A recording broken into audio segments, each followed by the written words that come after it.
শেখ হাসিনা স্বভাবসুলভভাবে বললেন যে, আমার কোনো এরকম আত্মীয়-স্বজন নাই, অন্যায় করলে সবার জন্যই সমান শাস্তির ঠ্যাং ভেঙে দিও। অন্যান্য সব নেতাদেরকে বললেন, থাক, মারার দরকার নাই, ঠ্যাং ভাঙার দরকার নাই, একটু বুঝাই শুনাই রাখো। ফরিদপুরের একজন শেখ হাসিনার আত্মীয় পরিচয় দিতেন। তার তাণ্ডবে ফরিদপুরবাসী রীতিমতো অতিষ্ঠ। কিন্তু কেউ জানে না সে কি ধরনের আত্মীয়, কোন জায়গার আত্মীয়, কিভাবে শেখ হাসিনার আত্মীয় হন। কেউ তাকে কিছু বলতেও সাহস পায় না। এরই মধ্যে শেখ হাসিনা ফরিদপুরে গেলেন। সবাই শেখ হাসিনার কাছে বিষয়টি নিয়ে অভিযোগ করল।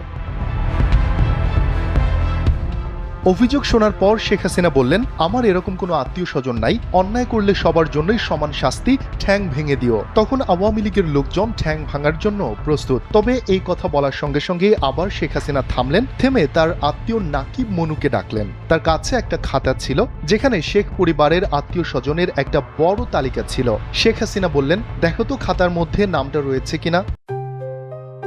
JBS holdings limited. পরে দেখা গেল খাতার মধ্যে নাম রয়েছে, কিন্তু অনেক দূরের একটা সম্পর্ক। তখন তিনি ফরিদপুরের আওয়ামী লীগ নেতা বিপুল ঘোষ সহ নেতাদেরকে বললেন, মারার দরকার নাই, একটু বুঝিয়ে শুনিয়ে রাখো।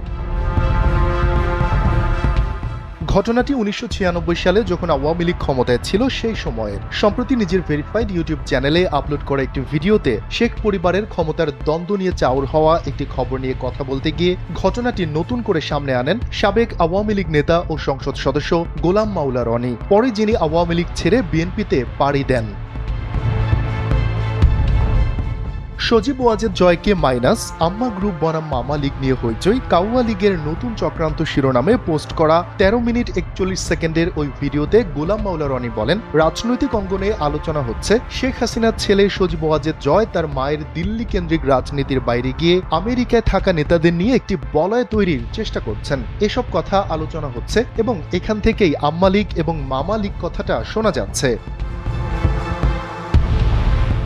এই রাজনীতিবিদ আরও বলেন, দিল্লিতে পরপর দুটি সংবাদ সম্মেলন হয়েছে। অনেকেই বলেছেন, প্রথম সংবাদ সম্মেলনটি নিয়ে শেখ হাসিনা ভীষণ বিরক্ত। যারা আয়োজন করেছেন তারা শেখ হাসিনার অনুমতি নেননি এবং তিনি এই সংবাদ সম্মেলন সম্পর্কে কিছুই জানতেন না। পরবর্তীতে আরেকটি সংবাদ সম্মেলনে শেখ হাসিনা অডিও বার্তা দিলেও তিনি তখনও ক্ষুব্ধ ছিলেন।